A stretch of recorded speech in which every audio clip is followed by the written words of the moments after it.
اعوذ باللہ من الشیطان الرجیم بسم اللہ الرحمن الرحیم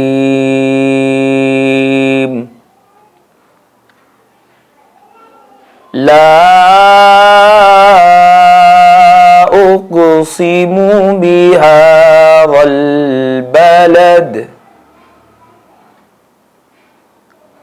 وأنت حل بهذا البلد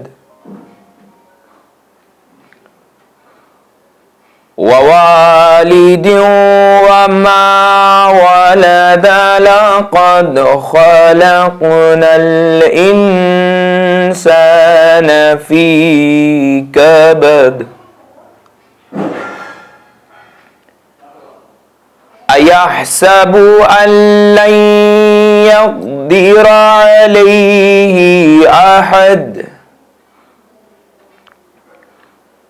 يقول أهلكت مالا لبدا أيحسب أن لم يره أحد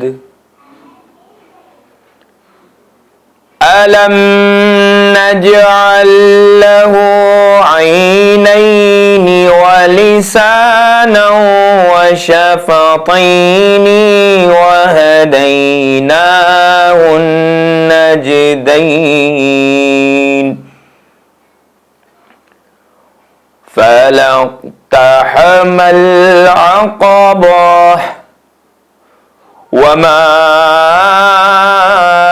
أدراك ما العقبة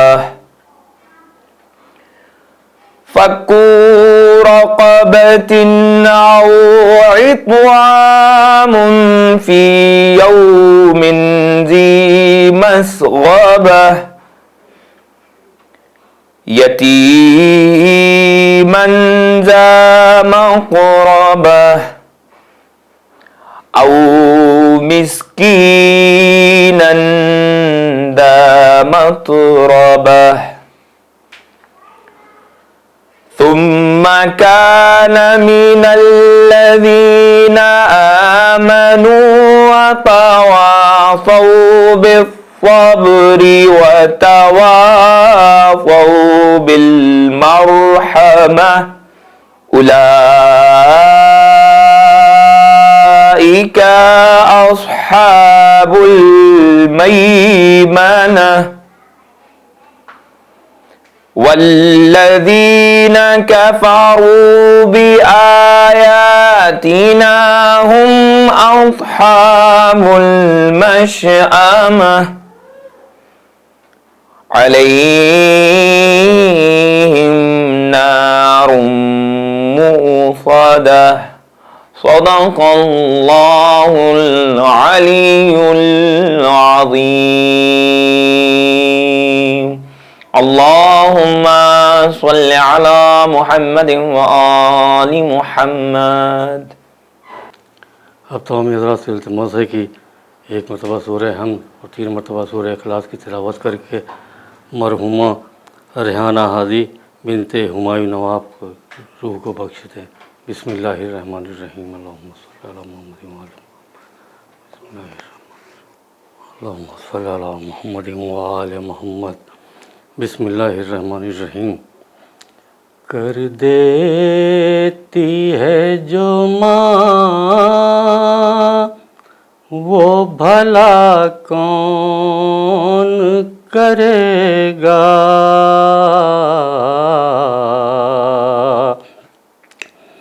کر دیتی ہے جو ماں وہ بھلا کون کرے گا، بچوں کے لیے جان فدا کون کرے گا، خود بھوکی رہے بچوں کو بھر پیٹ کھلائے،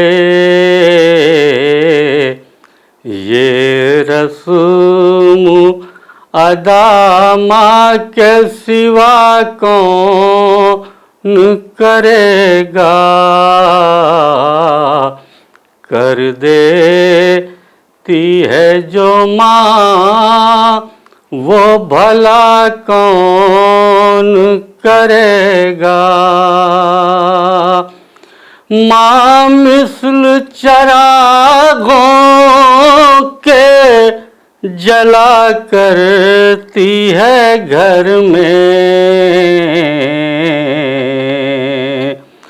ماں مثل چراغوں کے جلا کرتی ہے گھر میں،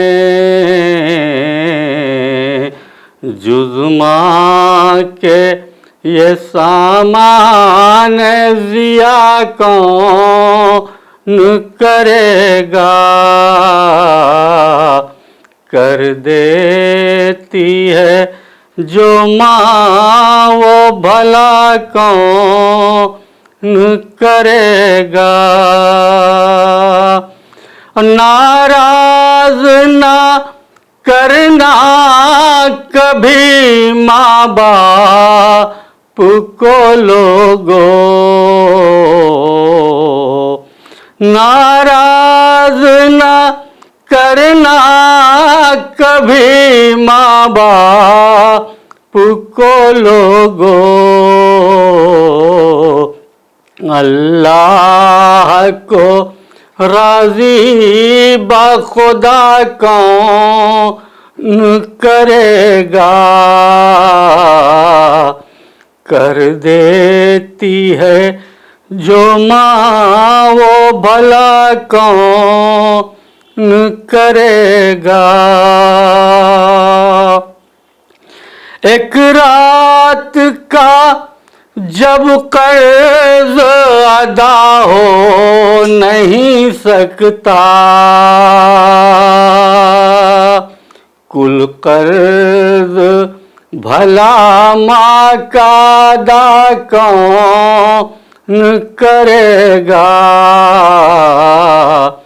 کر دیتی ہے جو ماں وہ بھلا کون کرے گا۔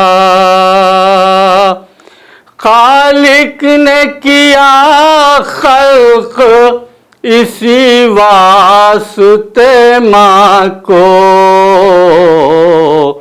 کہ تکلیف میں بھی شکر خدا کون کرے گا، تکلیف میں بھی شکر خدا کون کرے گا۔ ہر مومنہ رہتی ہے اسی فکر میں ہر دم، کہ سرور کی میرے بعد عزا کون کرے گا، کر دیتی ہے جو ماں وہ بھلا کون کرے گا۔ اس واسطے زندہ ہیں عزادار جہاں میں،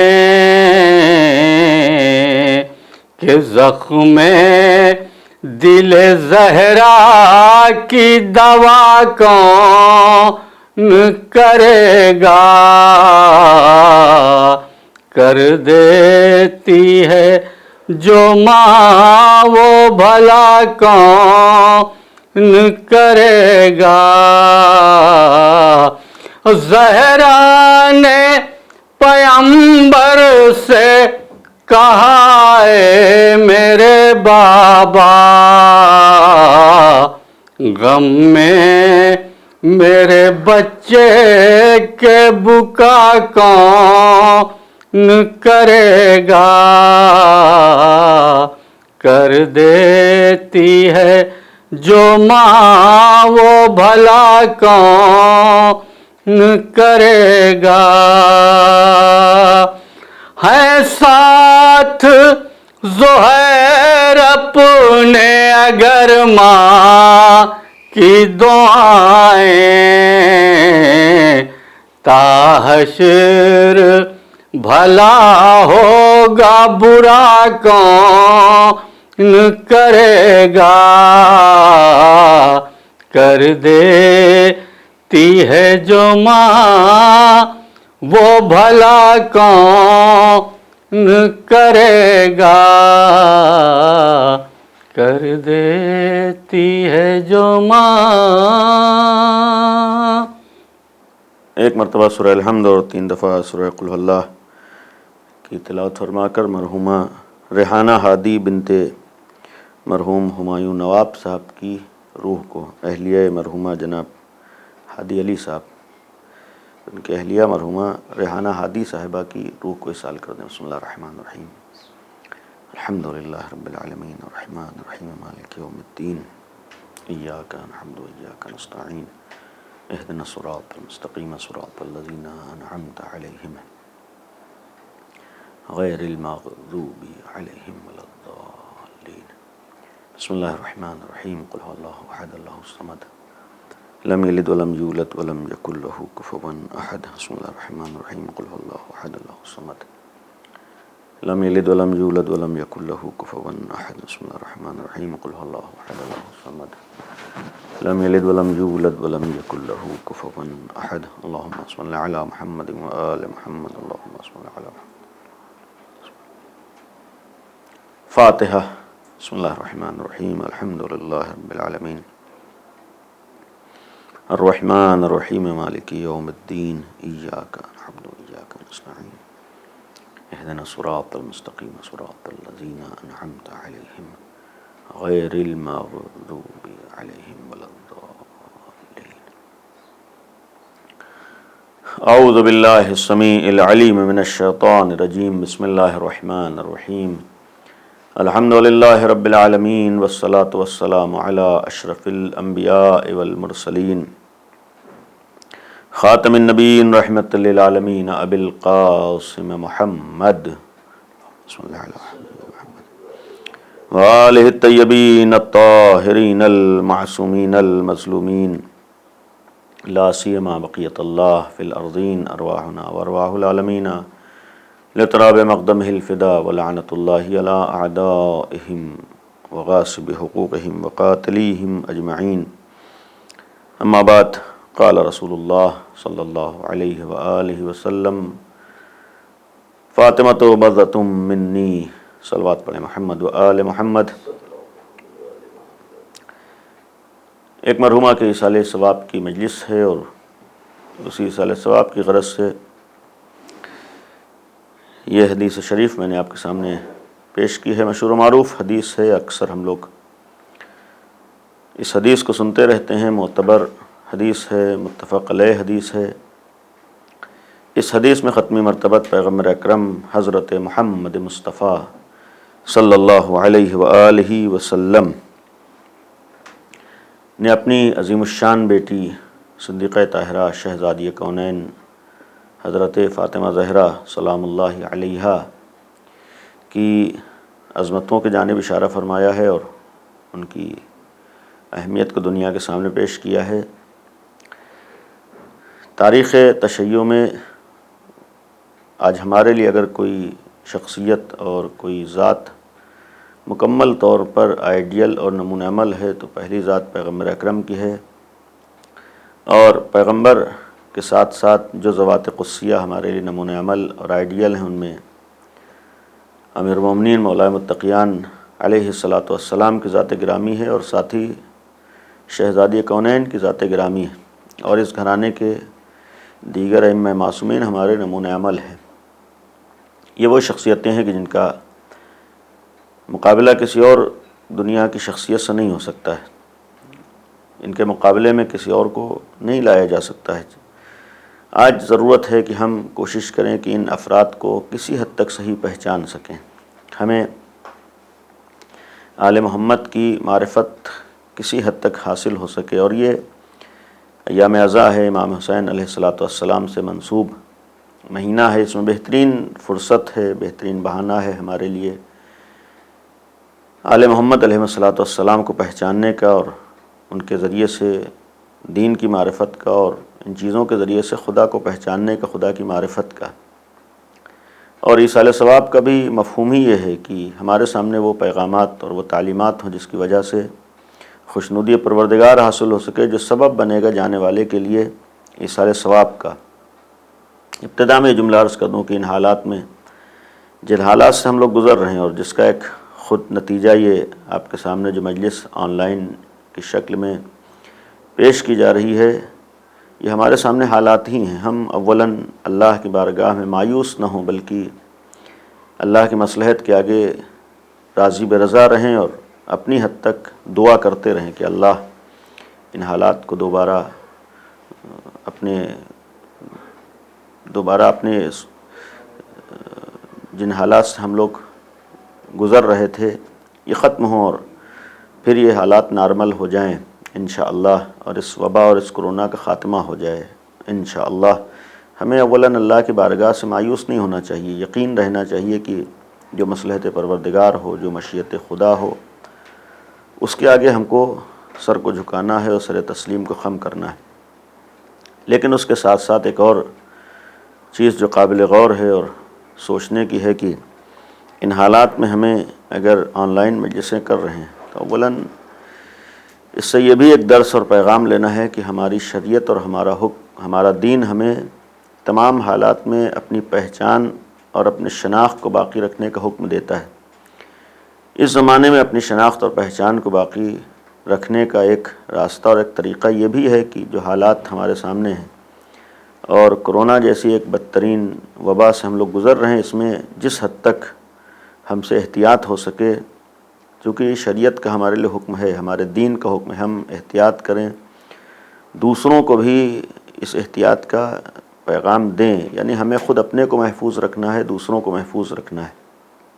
اور یہ تاریخیں اور یہ ایام جو عزائے سید الشہداء سے منسوب ایام ہیں، آج ہمارا فریضہ اور ذمہ داری ہے ذکر امام حسین کرنا، ہماری ذمہ داری ہے عزاداری سید الشہداء کرنا. لیکن عزاداری سید الشہداء اور ذکر امام حسین ہمیں اس طریقے سے کرنا ہے کہ جس سے ہم کو خوشنودی خدا حاصل ہو سکے. یعنی جذبات میں آ کر ہم کو یہ عمل نہیں کرنا ہے، اور چونکہ خوشنودی خدا کو نگاہوں میں رکھنا ہے، لہٰذا ہمیں جو دین کے احکامات اس پر عمل بھی کرنا ہے. کہنے کا مقصد یہ ہے کہ ہمیں ان حالات میں عزاداری بھی کرنا ہے، اس میں بھی کمی نہیں آنے دینا ہے، لیکن احتیاط کے دامن کو بھی ہاتھ سے جانے نہیں دینا ہے. یہ نہیں ہے کہ ہم یک طرفہ ایک راستہ اپنا رہے ہوں اور ایک ہی پہلو پر توجہ دے رہے ہوں. نہیں، ایسا نہ ہو کہ صرف احتیاط کریں اور عزائے امام حسین کی طرف کوئی توجہ نہ ہو، یا صرف ہم عزاداری میں مصروف ہو جائیں، احتیاط کی جانب کوئی توجہ نہ. نہیں، ہمیں عزاداری میں بھی کوئی کمی نہیں آنے دینا. اپنی حد تک جو ہمارے وسع ہے، طاقت ہے، اس حد تک ہمیں ذکر امام حسین کرنا ہے، اور ساتھ ہی ساتھ جو دین اور شریعت کا حکم ہے اس حد تک ہمیں احتیاط بھی کرنا ہے. لہٰذا چونکہ ایصال ثواب کی مجلس ہے اور ایک مرحومہ کے ایصال ثواب کی مجلس ہے، میں نے جو حدیث پیش کی ہے ختمی مرتبت کی اپنی بیٹی کی عظمت کے سلسلے میں. آج کائنات میں روئے زمین پر واقعاً اگر کوئی صنف نسواں کے لیے مکمل اور واقعی آئیڈیل نمونہ عمل ہے تو صرف صدیقہ طاہرہ کی ذات گرامی. اور اس سلسلے میں ہمارے سامنے معصومین کی بہت سی حدیثیں ہیں، خود ختمی مرتبت کی ایک نہیں متعدد حدیثیں ایسی ہیں کہ جو آج متفق علیہ ہیں، جس میں پیغمبر نے اپنی بیٹی کی عظمتوں کو بیان کیا ہے، شہزادی کونین کی اہمیت کو بیان کیا ہے. اس کا ایک مفہوم یہ بھی ہے کہ یہی وہ ذات گرامی ہے کہ جو ہمیں حق اور باطل کو بھی پہچانواتی ہے، حق سے نزدیک کرتی ہے، اور ہمیں یہ درس دیتی ہے کہ اپنے کو باطل سے محفوظ رکھنا ہے. اور پھر ان ساری چیزوں کے ساتھ ساتھ جہاں حق اور باطل کو بھی پہچانوایا ہے، امیر المومنین جیسی ایک حق ذات کو ہمارے سامنے پیش کیا ہے، اور پیغمبر کی آنکھ بند ہونے کے بعد امتحانات اور قربانیوں کے مرحلے میں قدم رکھ کر رہتے دنیا تک امت مسلمہ کو اور اس دین اسلام کے ماننے والوں کو پیغام دیا ہے کہ اگر تمہاری نگاہوں میں ذرہ برابر دین اسلام کی رمق بھی ہے یا اہمیت ہے یا تمہارے وجود میں حمیت اور غیرت باقی ہے، تو آؤ نبی کی عظیم الشان بیٹی کے ذریعے سے تم صحیح اسلام کو پہچانو اور صحیح محافظ اسلام کو پہچانو۔ یہ شہزادے کونین کی ایک قربانی کا مقصد تھا، یعنی اگر پیغمبر کے بعد ان امتحانات سے گزری ہیں جو آج انسان کے لیے بعض مواقع پر بہت حساس ہو جاتے ہیں، لیکن یہ امتحانات اس لیے تھے کہ دنیا کو بتانا تھا کہ علی ابن ابی طالب معمولی ذات نہیں ہیں، اور یہ بھی ایک پیغام دینا تھا کہ بعد وفات پیغمبر بظاہر علی ابن ابی طالب کا حق چھینا گیا ہے، لیکن ایسا نہیں ہے کہ اس منصب اور اس حق کے چھننے سے معمولی سا نقصان ہو۔ یہ قربانی دلیل تھی کس حد تک نبی کی بیٹی کی نگاہوں میں وہ نقصانات تھے، جس کا مشاہدہ آج ہم اس دور میں بھی کر رہے ہیں۔ یعنی اگر کربلا جیسا ایک دردناک واقعہ عالم انسانیت نے اپنی نگاہوں سے دیکھا ہے، تو وہ بھی نبی کی بیٹی کی نگاہوں میں تھا۔ جانتی تھی کہ اگر علی ابن ابی طالب کو اہمیت نہ دی گئی اور علی ابن ابی طالب کے حق کو نہیں پہچانا گیا تو کربلا جیسے حالات رونما ہوتے ہیں، اور جب نبی کی بیٹی کے پیغامات کو اہمیت نہیں دی گئی، لہذا 85 برس کے عرصے میں کربلا جیسا واقعہ رونما ہوا۔ اور صرف 50 سال نہیں بلکہ آج بھی جو ہمارے سامنے بہت سے غیر انسانی نمونے بنام اسلام سامنے آتے ہیں، یہ بھی اس نبی کی بیٹی کی قربانیوں کے نتیجے میں ہم دیکھیں کہ امیر المومنین کو چھوڑ دینے کا ایک نتیجہ تھا، یعنی اس حق کو چھوڑ دینے کا جس سے حقیقی اسلام تک لوگ پہنچتے۔ اگر اس دور میں ایک تعداد تھی کہ جس نے یزید جیسے ایک فاسق و فاجر اور دشمن اسلام کو اپنا امیر اور اپنا حاکم مان لیا، تو یہی بدبختیاں آج بھی ہمیں اس ترقی یافتہ دور میں بھی دکھائی دیتی ہیں، جس کا نمونہ ہم نے ابھی پاکستان میں دیکھا کہ جہاں پر یہ صرف کہنے کی بات نہیں ہے، قابل غور ہے، لمحہ فکریہ ہے کہ اگر واقعاً اسلام کو انسان نہ سمجھ سکے، اسلامی تعلیمات کو نہ سمجھ سکے، پیغمبر اکرم کو اہمیت نہ دے سکے، تو نتیجہ یہی ہوتا ہے کہ پھر یزید جیسے فاسق و فاجر اس کی نگاہوں میں امیر بنتے ہیں، یزید جیسے فاسق و فاجر اس کے نگاہوں میں صاحب عزت اور صاحب احترام بن جاتے ہیں۔ مقصد یہ ہے کہ ہم ان تعلیمات کو نگاہوں میں رکھیں۔ آج اگر پیغمبر کے ماننے والے ہیں، آج اگر نبی کریم کے ماننے والے ہیں، تو ایک پہلو ہمارے سامنے یہ بھی ہو کہ ہم بنت نبی کے ذریعے سے حق کو پہچانیں۔ اور اس سلسلے میں ایک جملہ اپنے امیر المومنین کے چاہنے والوں کے لیے لمحہ فکریہ ہے کہ اگر ہم واقعاً امام علی کی عظمت کو پہچاننا چاہتے ہیں، امیر المومنین کی ولایت کی اہمیت کو پہچاننا چاہتے ہیں، تو اس کا ایک راستہ یہ بھی ہے کہ ہم شہزادی کونین کی عظمت کو پہچانیں، بنت نبی کی عظمت کا احساس کریں، تب معلوم ہوگا کہ امام علی کی عظمت کیا ہے۔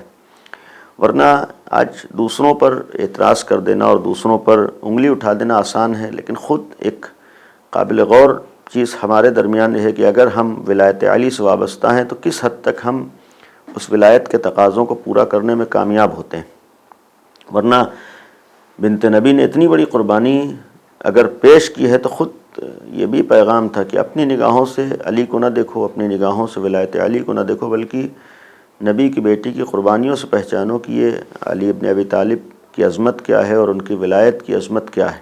تو ایک پہلو یہ تھا آج ہمارے لیے پہچاننے کا طریقہ، اور پیغمبر کی اس حدیث کا ایک مفہوم یہ بھی تھا کہ ہمارے بعد اگر تمہیں حق پہچاننا ہے، تمام امت مسلمہ کے لیے، کہ اگر تمہیں حق تک پہنچنا ہے اور تمہارے سامنے کوئی راستہ نہ ہو، صرف تم فاطمہ زہرا کو نگاہوں میں رکھو، تو تم آسانی سے حق سے قریب ہو سکتے ہو، حق کو پہچان سکتے ہو، حق تک آ سکتے ہو۔ لیکن اگر تم نے فاطمہ زہرا کو نہ پہچانا تو پھر حق تک آنا تمہارے لیے آسان نہیں ہوگا، تم باطل حق کا زبان پر نام لے کر باطل کے ساتھ چلے جاؤ گے۔ لہذا ایک پہلو اگر یہ ہے، دوسرا پہلو آج ہمارے لیے شہزادی کونین کی زندگی میں کہ پیغمبر کے بعد امتحانات سے گزری ہیں، سختیوں سے گزری ہیں، لیکن دین کی عظمت کو دنیا کے سامنے پیش کر دیا۔ یعنی صرف امیر المومنین نہیں بلکہ امیر المومنین نے جس دین کو بیان کیا تھا، جس دین کو پیش کیا تھا، اس سے بھی بیان کیا ہے۔ مقصد یہ ہے کہ اگر آج ہم بنت نبی کے ماننے والے ہیں تو پھر اس ذات گرامی کی نگاہوں سے ایک طرف امام علی کی عظمت کو دیکھ رہے ہوں، دوسری طرف دین کی عظمت کو بھی دیکھ رہے ہوں۔ مقصد یہ ہے کہ اگر ہم اس اہل بیت جیسی عظیم الشان شخصیتوں کے در پر سر جھکانے والے ہیں تو اس وقت تک نہیں ہو سکتے ہیں جب تک ہم ان کے احکامات اور ان کی تعلیمات پر عمل نہ کر رہے ہوں۔ آج اہل بیت خود ہمارے لیے نمونۂ عمل ہیں، آئیڈیل ہیں۔ آج ہمارے لیے ایک بہت بڑا پیغام ہے، اگر اپنی زندگی کو کامیاب کرنا ہے تو آل محمد کو نگاہوں میں رکھنا ہو۔ فضائل کا ایک مفہوم صرف یہ نہیں ہے کہ انسان جناب سیدہ کی فضیلتوں کو سنے اور خوش ہو جائے اور امام علی کے فضائل کو سنے اور خوش ہو جائے، نہیں، یہ تو ایک ایمانی تقاضا ہے کہ انسان ان افراد کی فضیلتوں کو سن کے خوش ہوتا ہے۔ لیکن صرف یہی نہیں، بلکہ فضائل کی تاکید اور بیان کرنا اور اپنی مجلسوں کو ان فضائل سے اور اس ذکر سے زینت دینے کا ایک مفہوم یہ ہے کہ ان کے کردار و عمل کو بھی نگاہوں میں رکھنا ہے، ان کے پیغامات کو بھی نگاہوں میں رکھنا ہے۔ آج ہماری لیے ایک بہت بڑی ضرورت ہے کہ اپنے سماج کو علوی سماج بنانا ہے، اپنے سماج کو ایک فاطمی سماج بنانا ہے۔ اور اس دور میں آ کر کم از کم اتنا تو ہمارے لمحہ فکریہ ہے کہ اگر آج یزید کے ماننے والے یزید کے نام پر اکٹھا ہو سکتے ہیں اور یزیدی کردار کو پیش کر سکتے ہیں تو ہم تو علی کے ماننے والے ہیں، ہم تو امام حسین کے ماننے والے ہیں، ہم تو صدیقہ طاہرہ کے ماننے والے ہیں۔ کہ اگر باطل کا ماننے والا ایک باطل کے نام پر اکٹھا ہو سکتا ہے اور اس کے کردار کو پیش کر سکتا ہے تو ہم حق کے ماننے والے ہو کر کیا حق کے نام پر ایک ہو کر اور حق کے کردار کو نہیں پیش کر سکتے ہیں؟ یقیناً پیش کر سکتے ہیں، کہ شرط یہ ہے کہ ہم اس حق کو پہچانتے بھی ہوں۔ آج ضرورت ہے کہ ہمارے سامنے سیرت اہل بیت ہو، کردار اہل بیت ہو۔ آج ہمارے سامنے مجالس کا مفہوم صرف فرش اعضاء پر بیٹھ کر ثواب کما لینا نہ ہو، اس لیے کہ ثواب کے ہمارے سامنے بہت سے راستے ہیں۔ فرش اعضاء پر آ کر اپنے کو واقعی معنی میں حسینی بنانا ہو۔ آج فرش اعضاء پر مجالس اعضاء برپا کر کے ہمارا مقصد یہ ہو کہ ہم اس سیرت اور اس کردار کے حامل بن جائیں اور اس کردار پر عمل کرنے والے بن جائیں کہ جسے اہل بیت نے پیش کیا ہے، تب تو ہم نے حق اعضاء ادا کیا ہے، تب تو ہم نے عزاداری کا حق ادا کیا۔ ورنہ صرف ہم آ کر مجلسوں میں شریک ہوں، تو آج بہت سے لوگ مجلسوں میں شریک ہوتے ہیں، آج دوسرے بھی افراد مجالس اعضاء کا حصہ بن جاتے ہیں، تو پھر ہمارا ان میں کوئی فرق نہیں ہے۔ ہمیں اس وقت اس عزائے امام حسین کی برکتوں سے بہرہ مند ہونے کا حق ہے، یا واقعاً اس عزاداری کا حق ادا کرنے کا ہمارے لیے مرحلہ اس وقت ہے کہ جب ہم اس کردار کو بھی نگاہوں میں رکھ رہے ہوں کہ جو اہل بیت نے پیش کیا۔ آج بات اگر صدیقہ طاہرہ کی ہے، اس ذات گرامی نے کل 18 سال کی عمر بظاہر دنیا میں پائی ہے، لیکن اگر اسی 18 سال میں کسی بھی ہم پہلو سے دیکھنا چاہیں، آج جو کردار پیش کیا ہے، آج نمونہ عمل پیش کیا ہے، آج آئیڈیل بنی ہے، بہت سخت ہے۔ ایک نوجوانی میں اپنے کو ہر اعتبار سے محفوظ رکھ لینا آسان نہیں ہوتا ہے، لیکن ایک نوجوانوں کے لیے بھی صدیقہ طاہرہ یہ پیغام تھی کہ جس نے 18 سال میں دنیا کے لیے اپنے کو آئیڈیل نمونہ عمل کے طور پر پیش کیا ہے۔ یہ پیغام تھا کہ بڑھاپے میں اور عمر گزرنے کے بعد اپنے کو دیندار بنا لینا یہ کمال نہیں ہے، بلکہ اصل کمال ہے کہ اگر فاطمہ زہرا کے ماننے والے ہو تو تم نوجوانی میں تم اپنے کو اس کردار کا حامل بناؤ اور اپنے کو ہر طرح کے گناہوں سے محفوظ رکھو۔ اور پھر اسی لیے عرض کیا کہ 18 سال میں ایک عورت کا اور ایک خاتون کا نمونہ عمل بن جانا یہ بہت بڑی چیز ہے۔ کم از کم آج ہم اگر اس ذات گرامی کو نگاہوں، بالخصوص خواتین کے لیے، چونکہ ایک مرحومہ کے سال ثواب کی مجلس بھی اکثر ایک عورت کے لیے آسان نہیں ہوتا ہے تمام پہلوؤں پر نگاہ رکھنا، لیکن صدیقہ طاہرہ نے یہی تو پیغام دیا کہ واقعاً اگر جناب سیدہ کی کنیزی کا دعویٰ ہو اور ہم ان کے چاہنے والے ہوں تو اس ذات گرامی کو نگاہوں میں رکھ کر ہر پہلو پر توجہ دینا آسان ہو جاتا ہے۔ اس ذات گرامی نے کل 18 سال کی زندگی میں جو نمونہ پیش کیا ہے کہ اولاد کسے کہتے ہیں، بیٹی کسے کہتے ہیں، خود پیغمبر اکرم کے الفاظ گواہ ہیں کہ جس طریقے سے بعنوان بیٹی شہزادی کونین نے اپنے باپ کی خدمت کی ہے کوئی عورت نہیں کر سکتی، کوئی بیٹی نہیں کر سکتی۔ یعنی اس پہلو میں بھی آ کے ایک پیغام دیا ہے کہ ایک بیٹی کو باپ کے ساتھ کیسے پیش آنا ہے، باپ کے ساتھ اس کا رویہ کیسے ہونا ہے، باپ کے ساتھ اس کا برتاؤ کیسے ہونا ہے، باپ کی خدمت کس طریقے سے کرنا ہے۔ حتیٰ امیر المومنین کے گھر میں آنے کے بعد بھی پیغمبر کی خدمت میں کوئی کمی نہیں آئی ہے، اور جب بھی کوئی موقع ملا ہے پیغمبر خدمت کی ہے، اور اس انداز سے خدمت کی ہے کہ وہ حدیث جو ہم لوگ سنتے ہیں کہ فاطمہ تو ام ابیہا، اس کا ایک مفہوم یہ تھا کہ فاطمہ زہرا نے اس طریقے سے باپ کا خیال رکھا ہے کہ جس طریقے سے ایک ماں اپنی اولاد کا خیال کرتی ہے۔ یہ خود آج ہر بیٹی کے لیے اور ہر اولاد کے لیے درس ہے کہ باپ کا اگر احترام ہے، باپ کی خدمت ہے، باپ کا خیال ہے، تو اس کے لیے بھی ہمارے سامنے وہ ذات گرامی نمونہ ہو۔ ایک دوسرا پہلو جو خواتین کے لیے ہے وہ شریک حیات کا ہے۔ آج بہت سے ایسے حساس موقع آتے ہیں کہ جہاں پر ایک عورت کے لیے اپنے دوسرے گھر میں جانے کے بعد تمام پہلوؤں پر نگاہ کرنا اور ان ساری چیزوں کے ساتھ ساتھ اپنے گھر کو جنت نظیر بنا لینا آسان نہیں ہو پاتا ہے۔ اپنے شوہر کے ساتھ اس کا زندگی گزارنا اس طریقے سے ہو کہ وہ پوری زندگی سکون اور اطمینان کا ذریعہ بن جائے، نہیں ہو پاتا ہے۔ اس کا سبب یہ ہے کہ ہمارے سامنے وہ سیرت نہیں رہتی ہے جو صدیقہ طاہرہ نے پیش کی ہے، وہ کردار نہیں رہتا ہے جناب صدیقہ طاہرہ نے۔ اتنا یقین ہے کہ اگر ہمارے سامنے اہل بیت کا کردار ہے تو آج حتیٰ گھریلو بہت سے مسائل حل ہو سکتے ہیں۔ آج ہمارے ہاں گھروں میں دشواری اور پریشانی کا سب سے بڑا سبب ہی یہ ہوتا ہے کہ ہم زبان سے تو اپنے کو اہل بیت کا ماننے والا کہتے ہیں، لیکن عمل میں ہم ان کی کردار اور سیرت کو نگاہوں میں نہیں رکھ پاتے ہیں۔ گھروں میں بھی آج ہمارے ہاں مسائل ہیں، اس کا سبب یہی ہے کہ ہمارے سامنے سیرت اہل بیت نہیں ہے۔ جناب سیدہ نے یہ بھی ایک پیغام دیا ہے کہ ایک عورت کو اپنے شوہر کے ساتھ کیسے پیش آنا، آخری لمحات تک۔ امیر المومنین جیسا ایک انسان جس نے یہ کہا ہے کہ جس طریقے سے آپ نے خدمت کی ہے، جس طریقے سے آپ نے گھر کو چلایا، کوئی عورت نہیں چلا سکتی، یعنی یہ بھی ایک پیغام تھا کہ اس احساس کے ساتھ کہ امیر المومنین جیسی ذات گرامی ہے، لیکن پھر بھی صدیقہ طاہرہ نے گھر کو چلا کر پیغام دیا تھا، امیر المومنین کا قدم قدم پر خیال رکھ کر پیغام دیا تھا کہ اگر گھر کو جنت نظیر بنانا ہے تو ان پہلوؤں پر بھی توجہ دینا ہے۔ ایک آخری پہلو اس حوالے سے شہزادی کونین کا بعنوان ماں کردار پیش کرنا۔ بظاہر ایک نوجوانی کی عمر ہے، نوجوانی میں اولاد کی اس طریقے سے تربیت کر دینا آسان نہیں ہوتا ہے، بہت سخت ہوتا ہے، لیکن یہی تو جناب سیدہ کا کمال تھا اور اعجاز تھا کہ جہاں اس عمر میں باپ کے لیے بھی بیٹی کے عنوان سے نمونہ عمل بن گئی اور شوہر کے لیے شریک حیات کے عنوان سے نمونہ عمل بن گئی، تو تیسرا پہلو یہ تھا کہ ایک اولاد کے لیے بھی اس انداز سے اس عمر میں 18 سال میں تربیت کی ہے، پالا ہے کہ آج پوری تاریخ بشری میں کوئی ایسا نمونہ نہیں مل سکتا ہے کوئی ماں اس انداز سے تربیت کر سکے۔ جبکہ بہت سی خواتین کو ہیں، عظمتوں کے حامل خواتین ہیں، لیکن جس مرتبے پر صدیقہ طاہرہ اس مرتبے تک کوئی نہیں پہنچ سکتا۔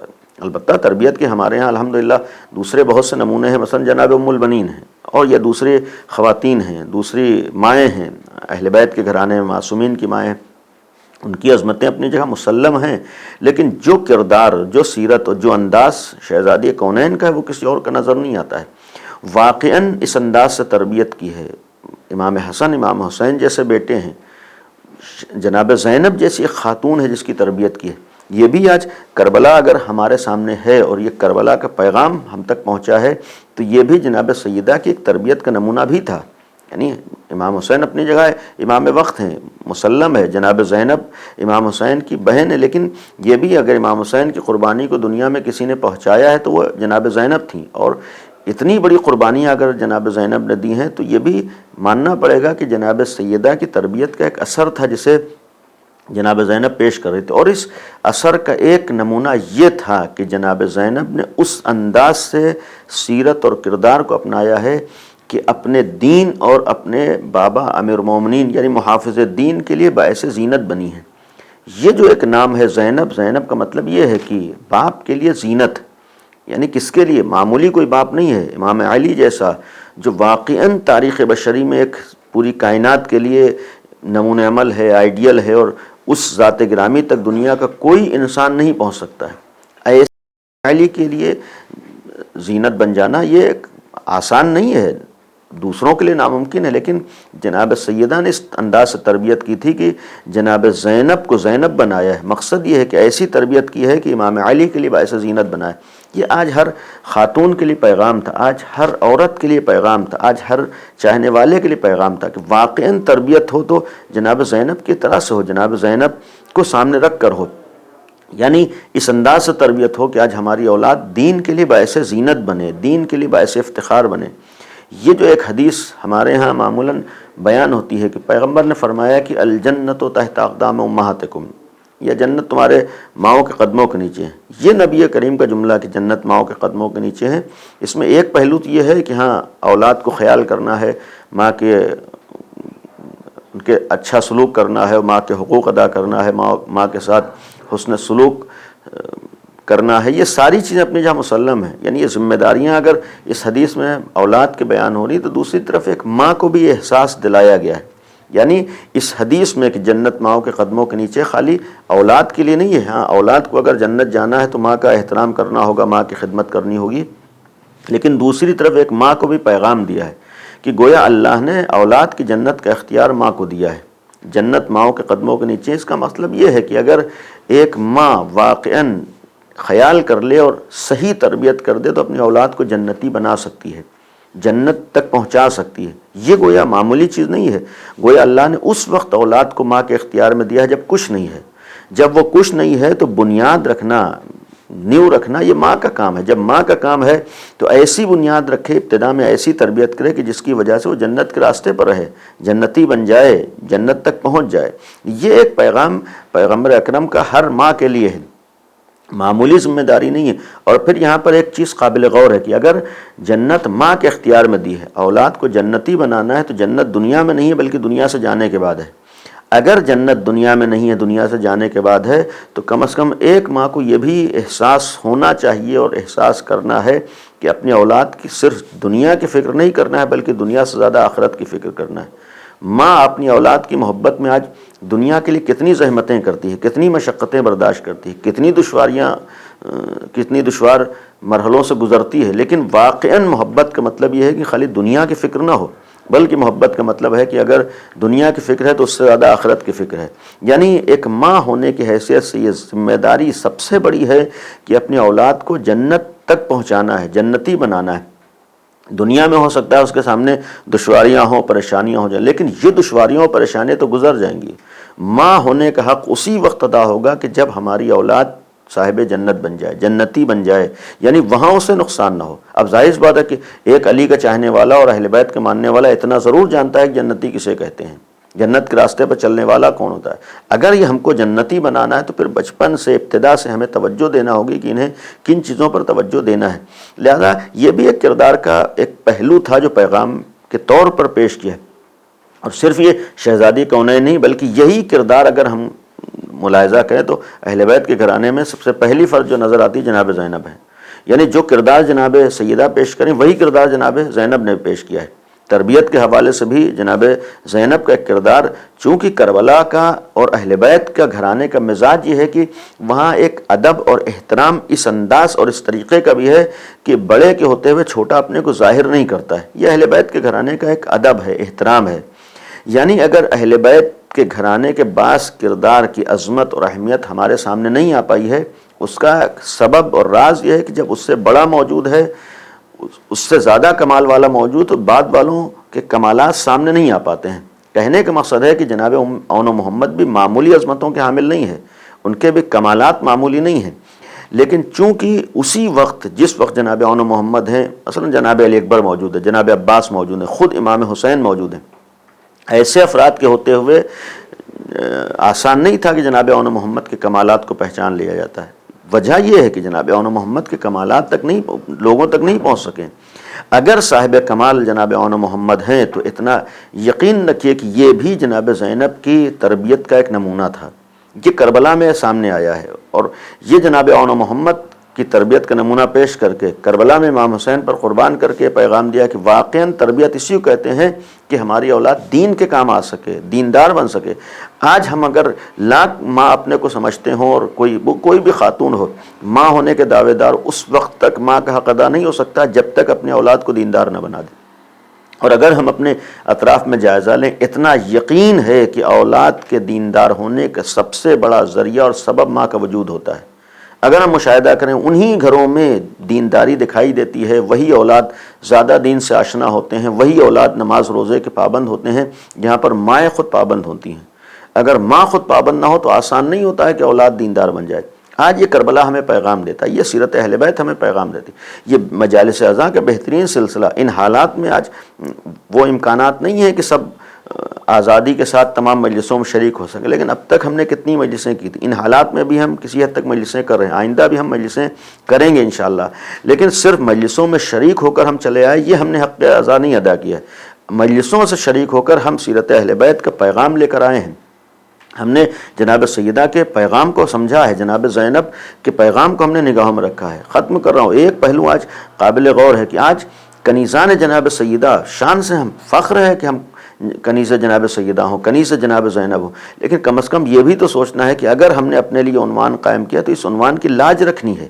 جب تک ہم جناب سیدہ کی کنیز نہیں تھے تب تک ہم آزاد تھے، جو چاہیں کریں، لیکن اتنا یقین ہونا چاہیے کہ جناب سیدہ اور جناب زینب کی کنیز ہونا خالی باعث فخر نہیں ہے بلکہ ذمہ داریوں کو بڑھا دیتا ہے۔ یعنی اب ہم میں اور دوسروں میں فرق ہو گیا۔ جب تک ہم جناب سیدہ اور جناب زینب کی کنیز نہیں تھے ہم آزاد تھے، جو ہمارا دل چاہتا کرتے، جو ہمارے سمجھ میں آئے ہم کریں، جیسے چاہے زندگی گزاریں، لیکن اتنا یقین رکھیے کہ اگر ہم نے اپنے کو جناب سیدہ اور جناب زینب کی کنیز بنا لیا تو اب ہماری ذمہ داریاں بڑھ گئیں، اب ہم دوسروں کی طرح نہیں ہیں، ہمارا کردار دوسروں، تو اب ہمیں یہ کہنے کا حق نہیں ہے کہ جس سماج میں ہم رہتے ہیں وہاں پر اس طریقے سے کیسے رہ پائیں، نہیں، جس سماج میں ہم رہ رہے ہیں وہ سب جناب سیدہ کی کنیزیں نہیں ہیں، ہم جناب سیدہ کی کنیز ہیں، تو اگر ہم جناب سیدہ کی کنیز ہیں تو ہمیں پہ جناب سیدہ کی خوشنودی کو نگاہوں میں رکھنا ہے، ہمیں جناب سیدہ کی سیرت کو نگاہوں میں رکھنا ہے۔ ایک پہلو جو معمولاً آج ہمارے ہاں ایک المیہ ہے، ایک بہرحال عالم اسلام کے لیے اور تشیع کے لیے بالخصوص اور کنیزان جناب زینب کے لیے ایک بہت بڑا المیہ آج ہمارے بے حجابی، بے پردگی ہے۔ ہم اگر جناب سیدہ کی سیرت کی بات کریں، آج جناب زینب کی سیرت کی بات کریں، آج ہم جناب سیدہ کے اوپر آنسو بہاتے ہیں، جناب زینب کے اوپر آنسو بہاتے ہیں، آیا کبھی ہم نے غور کیا کہ جناب زینب کی سب سے بڑی مصیبت ان کے لیے بے پردگی تھی؟ آج اگر ہم جناب سیدہ پر روتے ہیں، جناب زینب پر روتے ہیں، تو یہ کیا نگاہوں میں نہیں رہتا ہے کہ جناب زینب کی سب سے بڑی مظلومیت ان کی بے پردگی؟ جب ان کی بے پردگی سب سے بڑی مظلومیت تھی تو کیا ہو سکتا ہے کہ ہم بھی وہی کام کر رہے ہوں؟ اس آنسو پہ غور کرنا ہے کہ اگر ہم جناب زینب پر آنسو بہا رہے ہیں تو پھر اپنے عمل سے جناب زینب کو تکلیف پہنچا رہے ہیں، یعنی جناب زینب پر رو کر وہ عمل اپنا رہے ہیں، وہ طریقہ اپنا رہے ہیں جس سے جناب زینب کو تکلیف ہو رہی۔ اتنا کہنے کا حق ہے کہ ایک عورت، ایک خاتون جب بے پردہ رہتی ہے تو سب سے زیادہ اگر کسی کو تکلیف ہوتی ہے تو اہل بیت ہوتے ہیں۔ کیا کون ایسی عورت ہے، کون ایسی خاتون ہے جو امام زمانہ کو تکلیف پہنچانا چاہے، جناب سیدہ کو تکلیف پہنچائے؟ لیکن یقین رہے کہ جب ہم گناہوں کی طرف جاتے ہیں، اور بے پردگی بدترین گناہ ہے، جب بے پردگی بدترین گناہ ہے اور گناہ سے امام کو تکلیف ہوتی ہے تو اس بے پردگی سے بھی امام کو تکلیف ہوتی ہے۔ آج جب ہم محرم کا مہینہ آتا ہے ہم اپنی پہچان عزادار حسین کے عنوان سے ظاہر کرتے ہیں، ہم آج کنیز جناب زینب کے عنوان سے ظاہر کرتے ہیں، تو یہ تو ہمارے لیے اور لمحہ فکریہ ہوتا ہے۔ عام دنوں میں شاید کوئی ہمیں نہ پہچانتا ہو، لیکن جب ہم محرم میں ہماری خواتین سیاہ لباس میں نکلتی ہیں تو ہر ایک سمجھ جاتا ہے کہ یہ عزادار حسین ہے، یہ حسینی ہے، یہ جناب زینب کی ماننے والی، تو وہاں پر تو ہمیں وہ کردار پیش کرنا ہے کہ جس سے دیکھ کر سامنے والا کہنے پر مجبور، جب یہ ایسی ہیں تو جناب زینب کیسی ہوں گی۔ یہ نہ ہو کہ ہم دوسروں کی طرح بے پردگی اور دوسروں کی طرح بے حجابی کے ساتھ سامنے آ رہے ہیں۔ آج یہ ہمارے لیے واقعا دنیا چند روزہ ہے، دنیا باقی رہنے والی نہیں ہے، اور ان حالات میں ہم دیکھ رہے ہیں کہ کتنے دن کی زندگی ہے، کسی کا کچھ بھروسہ نہیں ہے کب انسان کو جانا ہے۔ جب اس زندگی کا بھروسہ نہیں ہے تو ہمیں اس زندگی کی فکر نہ ہو، اس دنیا کی فکر نہ ہو، ہمیں آخرت کی فکر ہونا ہے۔ لہذا ایک ماں کو اپنی اولاد کی تربیت میں جس چیز کی طرف بہت زیادہ توجہ دینا ہے وہ پردہ بھی ہے، حجاب بھی ہے۔ ہم اس کو آج معمولی نہ سمجھیں، کبھی ہمارے ذہنوں میں نہ ہے کہ آج زمانہ تبدیل ہو چکا ہے اور آج دنیا ترقی کر چکی ہے۔ نہیں، ہمارا دین ہر زمانے کے لیے، ہماری شریعت ہر زمانے کے لیے۔ یہ ہر سال جو اگر ہم کربلا کا ذکر کرتے ہیں، امام حسین کا غم مناتے ہیں، تو یہ نہیں ہے کہ کربلا کا غم 14 سال پرانا ہو گیا اب ہم نہیں کریں گے۔ نہیں، اگر آج ہماری ذمہ داری امام حسین کا غم منانے کی ہے تو آج بھی ہمیں اسی اسلام کا پابند بننا ہے۔ یہ ہر سال اور ہر دن کل یوم عاشورہ کل ارض کربلا کا ایک مفہوم یہ ہے کہ ہمیں کربلا سے یہ پیغام لینا ہے کہ ہم اسی وقت حسینی ہیں کہ ہمارے لیے ہر دن اور ہر وقت کربلا ہے۔ جب ہر دن اور ہر وقت کربلا ہے تو ہم ہر وقت اور ہر دن کربلا کے اس دین پر عمل کریں گے جسے امام حسین نے قربانی دے کر بچایا ہے، اور جس دین کو امام حسین نے کربلا میں قربانی دے کر بچایا، اس دین کا ایک بہت بڑا رکن پردہ تھا۔ اور اس کا ایک نمونہ آج واقعاً ہم غور کریں، بعض مواقع لمحے فکریاں ہوتے ہیں کہ آج ایک بے پردگی جیسا عمل ہے جو آج اہمیت نہیں رہ گئی ہے بعض لوگوں کے نگاہوں میں۔ حتیٰ یہ بھی ایک سب سے بڑا افسوس کا مرحلہ آتا ہے کہ بعض لوگوں کے لیے خود پردہ باعث عار بن جاتا ہے۔ آج بعض گھرانے شاید دیکھنے میں آئے کہ جہاں پر خود پردہ کرنا اپنے لیے سوچتے ہیں کہ ہم بیکورڈ سمجھے جائیں گے، ہم پچھڑے ہوئے سمجھے جائیں۔ یہ ہماری سوچ کی پستی کی دلیل ہے۔ ہم نے دین اسلام کو نہیں پہچانا، ہم نے شیعت کو نہیں پہچانا۔ اگر ہم نے دین اسلام اور شیعت کو پہچانا تو کبھی ہمارے ذہن میں یہ تصور بھی نہ آتا کہ پردہ کرنے سے ہم بیکورڈ سمجھے جائیں گے۔ نہیں، آل محمد جیسا کردار آج ہمارے لیے ہے، پیغام ہے۔ اس لیے کہ کربلا کا غم منانے کے بعد ایک پیغام ہم کو کربلا سے یہ بھی ملتا ہے کہ ہم کربلا میں دو کرداروں کو آمنے سامنے ٹکراتے ہوئے دیکھ رہے ہیں۔ ایک کردار امام حسین تھا اور ایک کردار یزید تھا۔ ہم اگر اہل بیت والے ہیں تو ہمیں کردار امام حسین کو اپنانا ہے، کردار یزید سے دور رہنا ہے۔ فرش ازا پر آنے کا مقصد ہے کہ یہ عہد کرنا ہے کہ ہم کردار امام حسین پر عمل کریں گے، کردار یزید سے ہم دور رہیں گے۔ کربلا میں جو کردار سامنے آیا ہے امام حسین کی شہادت کے بعد، یزید نے جو عمل کیا ہے یہ یزید کا عمل نہیں بلکہ یزیدی کردار سامنے آ رہا تھا۔ یعنی یزیدی کردار اگر ایک طرف بے گناہ لوگوں کو قتل کرنا تھا، اگر یزیدی کردار ایک طرف امام کو ستانا تھا، اگر یزید کا کردار ایک طرف امام کے اوپر ظلم ڈھانا تھا، تو اسی یزید کا کردار امام کی شہادت کے بعد یہ بھی سامنے آیا ہے کہ اس نے امام حسین کے گھرانے کی عورتوں سے پردے اتارے ہیں، بے سر کیا ہے، یعنی چادریں اتاری ہیں، بے پردہ کیا ہے۔ اس کا مطلب ہے کہ بے پردگی یہ کردار یزید ہے، سروں سے چادریں چھین لینا یہ یزید کا کردار ہے۔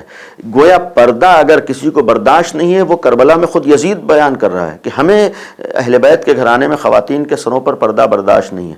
اگر اسے حجاب و پردہ برداشت ہوتا تو پھر امام حسین کی شہادت کے بعد سب سے پہلا ظلم وہ یہ نہ کرتا۔ اس نے ظلم کر کے رہتی دنیا تک پیغام دیا ہے کہ ہمیں عورتوں کے سروں پر پردہ برداشت نہیں ہے۔ اگر واقعاً ہم امام حسین والے ہیں تو ہمیں اس بات کا عہد کرنا ہے کہ ہم ہرگز یزید کو اس کے مشن میں کامیاب نہیں ہونے دیں گے۔ اگر اس نے کربلا میں ایک کردار پیش کیا تھا تو آج ہم فرش ازا پر آ کر اس بات کا عہد و پیمان کرتے ہیں کہ ہم یزید کے مشن کے پیروکار نہیں بلکہ ہم تو امام حسین کے مشن کے پیروکار ہیں۔ آج ہم امام حسین پر گریہ کرتے ہیں۔ تصور کریں کہ آج ان امام حسین پر ہم گریہ کرتے ہیں کہ جن کو 3 دن کا بھوکا پیاسا شہید کیا گیا۔ کربلا جیسے مصائب آج ہمارے سامنے ہیں۔ ایک کربلا میں وہ اولاد ہے، اور صرف اولاد نہیں ہے بلکہ جناب زینب بھی بیٹی ہیں۔ امتحانات سے اگر امام حسین گزرے ہیں تو جناب زینب گزری ہیں۔ جناب زینب کے لیے یہی جملہ کہہ دینا آسان ہے، لیکن تصور کریں کہ ایک ایسی خاتون جس کی ماں کا جنازہ تاریکی شب میں اٹھا ہو، ایک ایسی خاتون جس نے یہ جملہ کہا ہو کہ ایک عورت کے لیے بہترین چیز ہے کہ اس کی نگاہ نامحرم پہ نہ پڑے اور وہ کوئی نامحرم اسے نہ دیکھے۔ آپ تصور کیجئے ایسی عظیم الشان خاتون کہ جس نے آخری وہ وصیت کی تھی، علی میرے جنازے کو رات کی تاریکی میں غسل دیجیے گا، علی میرے جنازے کو رات کی تاریکی میں اٹھائیے گا۔ جس ذات گرامی نے اپنی کنیز سے کہا تھا کہ مجھے یہ پسند نہیں ہے کہ کسی خاتون کا جنازہ یوں ہی جائے، نہیں، میرے لیے ایک تابوت تیار کرو۔ خود صدیقہ طاہرہ نے تابوت اپنے جنازے تاکہ جسم کا احساس بھی نہ ہونے پائے، تابوت پر چادر پڑی ہو، پتہ نہ چلے کہ جسم کا اندازہ کسی بھی حیثیت سے ہو سکے، جسے اس حد تک اپنے حجاب و پردے کا خیال تھا۔ اگر ایک نابینا صحابی پیغمبر کے ساتھ آ گئے تو انہی جناب سیدہ نے فرمایا تھا کہ بابا اگر ان کی آنکھیں نہیں ہیں تو میری تو آنکھیں ہیں، جو اس حد تک پابند تھی۔ اس نے آخری لمحات میں وصیت کی میرے جنازے کو رات میں اٹھائیے گا۔ علی نے رات میں جنازہ اٹھایا ہے، لیکن ذرا سوچئے جس شہزادی کونین کی سیرت تھی، جس شہزادی کونین کا یہ کردار تھا، جس شہزادی کونین کا یہ عمل تھا، اسی کی بیٹی جناب زینب ہے، جنہیں ہم ثانیہ زہرا کہتے ہیں۔ کربلا کی مصیبتوں میں امام حسین کی شہادت یقیناً بہت بڑی مصیبت ہے۔ کربلا کے 72 شہداء کے مصائب بہت بڑے مصائب ہیں، لیکن کربلا میں امام حسین کی شہادت کے بعد جناب زینب کی بے پردگی ایک ایسی مصیبت ہے کہ آج بھی اہل بیت کے خانوادے کی ہر فرد تڑپتی ہے۔ امام سجاد جس مظلومیت اور جس ظلم پر سب سے زیادہ روتے تھے، بے چین ہوتے تھے، وہ جناب زینب کی بے پردگی تھی، جناب زینب کے سر سے چادر کا چھن جانا تھا۔ آپ تصور کیجئے کربلا کے بعد جس بہن نے اپنے بھائی کے جنازے کو دیکھا ہے، جس بہن نے اپنے بھائی کے جنازے پر گھوڑوں کو دوڑتے دیکھا ہے، جس بہن نے یہ ساری مصیبتیں دیکھ لی ہیں، لیکن جس جگہ پر آ کر جناب زینب تڑپ گئی ہیں وہ سر سے چادروں کا چھننا تھا۔ کربلا میں امام حسین کی شہادت کے بعد اتنا جناب زینب نہ تڑپی ہوں گی جتنا، اس لیے کہ ایک غیرت دار کے لیے یہ امتحان آسان نہیں ہوتا، وہ بھی شہزادی کونین کی بیٹی ثانیہ زہرا ہو، اور صرف کربلا ہی نہیں بلکہ کربلا سے کوفے تک جانا ہے، کوفے سے شام تک جانا ہے۔ وہ شہزادی کونین کی لال جناب زینب ہے جو کربلا سے گزر رہی ہیں، اور صرف کربلا سے نہیں بلکہ سید سجاد بھی ساتھ ساتھ ہیں۔ یہ امتحان ایک بیٹے کو بھی دینا ہے، ایک بھتیجے کو بھی دینا ہے، اور صرف بیٹے اور بھتیجے نہیں بلکہ یہ امتحان تو ایک امام وقت کو بھی دینا ہے۔ تصور کریں کہ جو امام وقت ہے، جو شریعت کا محافظ ہے، جو دین کا محافظ ہے، اس کی نگاہوں کے سامنے جناب زینب جیسی خاتون بے پردہ لائی جا رہی ہوں۔ آج ایک جملہ جو زمانے کا امام ہے، اتنا یقین رہے کہ ہر امام کے لیے جو مصیبتیں، بہت سخت مصیبتیں تھیں، ان میں سے جناب زینب کی بے پردگی تھی، جناب زینب کے سر سے چادر کا چھن جانا تھا۔ آج جو ہمارے زمانے کا امام ہے، جو آج منتقم خون حسین ہے، آج جو اس دنیا کا آسرا ہے، جو پردے غیب میں علی موجود ہے، آج وہ بھی تڑپتا ہے، آج وہ بھی آنسو بہاتا ہے۔ آج اس امام کا تو یہ جملہ ہے کہ اے جد مظلوم، میں آپ پہ ان آنسوؤں سے نہیں روتا ہوں، بلکہ بدلت دموع دما، میں تو خون کے آنسو بہاتا ہوں۔ روایات میں ہے کہ کسی چاہنے والے نے امام سے ایک دفعہ سوال کیا ہے، امام تک رسائی ہوئی ہے، ملاقات ہوئی ہے، مولا کربلا کے مصائب میں سب سے بڑی مصیبت آپ کے لیے کون سی ہے آقا؟ یہ سارے مصائب تو آپ کی نگاہوں کے سامنے، ہم نے تو خالی سنا ہے، ہم نے تو خالی پڑھا ہے، لیکن آج بھی کربلا کی ساری مصیبتوں کو آپ اپنی نگاہوں سے دیکھتے ہیں۔ آج ہم تو امام زمانہ کو پرسہ پیش کرتے ہیں، آج ہم امام زمانہ کی خدمت میں تعزیت و تسلیت پیش کرتے ہیں۔ کربلا میں امام زمانہ کے سامنے سارے مصائب ہیں، آج بھی امام سوچ سوچ کے تڑپتا ہے، لیکن جب چاہنے والے نے پوچھا ہے کہ مولا کربلا کی کون سی مصیبت سب سے زیادہ تڑپاتی ہے، تو جو جناب امام زمانہ نے بھی فرمایا ہے، فرماتے ہیں کہ سب سے زیادہ جو مصیبت آج بھی مجھے تڑپاتی ہے میری پھوپھی زینب کی بے رضائی ہے۔ ذرا سوچو، کربلا سے شام تک یہ پھوپھی اس انداز سے لائی گئی ہے کہ سر پہ چادر نہیں تھی، تنہا یہی امتحان نہیں ہے بلکہ ساتھ ہی بھائی کا کٹا ہوا سر نوکے نیزہ پر ہے، اور ایک منادی ہے وہ ندا دیتا ہوا چل رہا ہے، کوفہ و شام کے رہنے والوں آؤ تماشا دیکھو، یہ علی کی بیٹی زینب ہے۔ اللہ لعنت اللہ علی القوم الظالمین۔ سیعلم الذین ظلموا ای منقلبی ینقلبون۔ خدایا ہماری اس عبادت کو قبول فرما، خدایا اس ذکر کو مرحومہ کی مغفرت کا ذریعہ قرار دے، پروردگارہ پسماندگان کو صبر عطا فرما، معبود اہل بیت کا واسطہ ہے دنیا سے اس وبا کا خاتمہ فرما، حاضرین کے دلی حاجات کو قبول فرما، ہم سب کو اہل بیت کی سیرت پر عمل کرنے کی توفیق عنایت فرما، معبود ہماری ماں بہنوں کو حجاب و پردے کی توفیق عطا فرما، ہم مردوں کو اتنی حیا غیرت دے دے کہ ہم اپنے ناموس کے حجاب و پردے کے ذریعے حفاظت کر سکیں۔ پروردگارہ امام زمانہ کے ظہور میں تعجیل فرما، ہم سب کو امام کے ناصروں میں شمار فرما۔ آخر میں ایک دفعہ سورہ حمد اور 3 دفعہ سورہ قل اللہ کی تلاوت فرما کر مرحومہ ریحانہ ہادی بنت ہمایوں نواب صاحبہ کی روح کو ایصال فرما۔ یا حسین یا حسین یا حسین یا حسین یا حسین یا حسین کربلا کربلا کربلا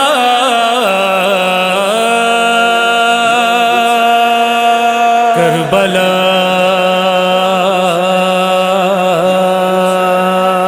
تشنہ لب پیاسے ہیں محروم کفن ہے اس میں،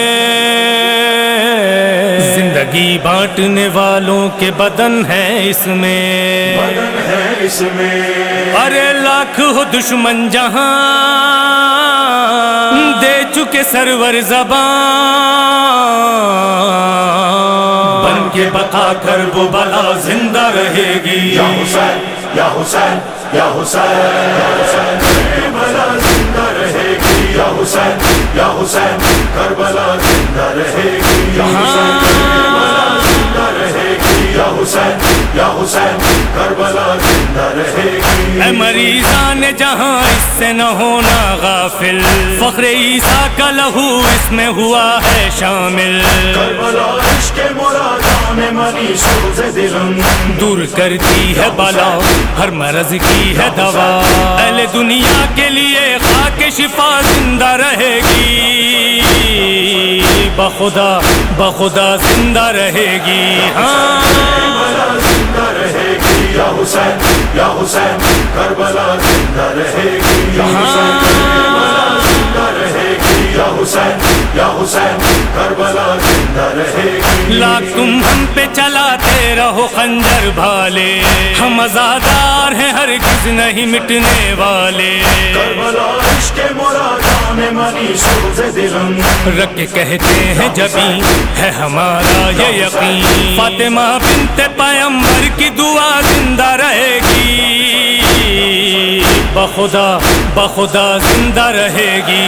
ہاں کربلا زندہ رہے گی یا حسین یا حسین کربلا زندہ رہے گی یا حسین کربلا زندہ رہے گی یا حسین یا حسین کربلا زندہ رہے گی. موتیوں سے سبھی کش کھول طلب بھرتی ہے, فکر انسان کو یہ آج بھی ہر کرتی ہے. کربلا عشق مرادان منی سوز دلم ہے یہ سرور کی زمین, رب ملتا ہے یہیں. رہے وحدت میں ہر ایک فکر رسا زندہ رہے گی. بخدا بخدا زندہ رہے گی. ہاں کربلا زندہ رہے گی یا حسین یا حسین کربلا زندہ رہے گی یا حسین کربلا زندہ رہے گی یا حسین یا حسین کربلا زندہ رہے گی. جسم پر میرے اگر موت کا قبضہ ہوگا, فرش ماتم سے میری روح کا رشتہ ہوگا. کربلا عشق مرادان منی سوز دلم غم سرور کی اذان دے گی یہ روح رواں. جیسے حالات ہوں سرور کی اذان زندہ رہے گی. بخدا بخدا زندہ رہے گی. ہاں کربلا زندہ رہے گی یا حسین یا حسین کربلا زندہ رہے گی یا حسین کربلا زندہ رہے گی یا حسین یا حسین کربلا زندہ رہے گی. کربلا روز ازل سے میرے ایمان میں ہے, میری دھڑکن میں میرے خون کے دوران میں ہے.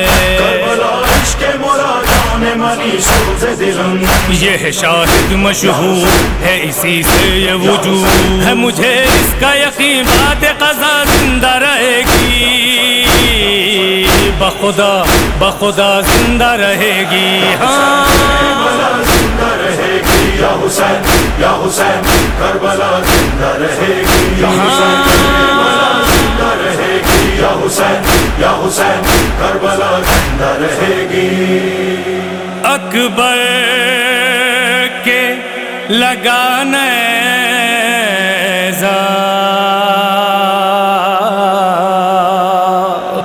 تیری جلتی زمین پر, اکبر کے لہو سے ہوئی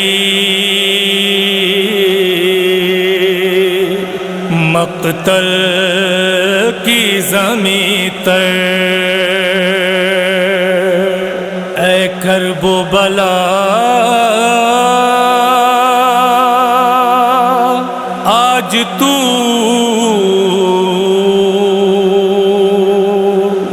انصاف ذرا کر. ارے کیا ہو کہ جدا بیٹے سے جی پائے گی مادر. ہے باپ ضعیفی میں سر خاک اٹھا لے. اے کرب و بلا تو علی اکبر کو بچا لے. ارے روتی ہے آل نبی گیا شیخ علی ایسی جفا ہو گئی. گیا شیخ علی ہر شہ کیسے بھلا زندہ رہے گی.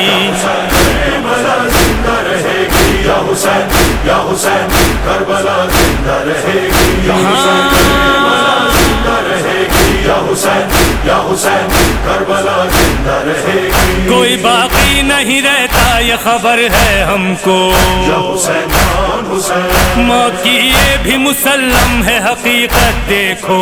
یا حسین خان حسین احلال اور محسن ہو ابھی یہ ممکن شے اگر قید کے دونوں کی صدا زندہ رہے گی.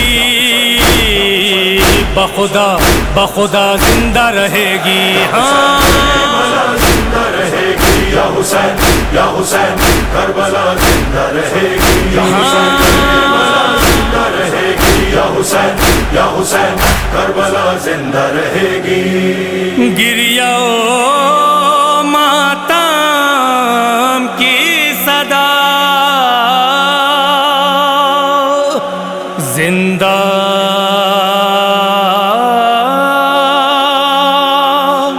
رہے گی حسین یا حسین حسین یا حسین حسین تیرے فرقان حسین حسین یا حسین حسین یا حسین حسین تیرے فرقان حسین حسین یا حسین حسین یا حسین حسین تیرے فرقان حسین حسین یا حسین حسین یا حسین حسین تیرے فرقان حسین جان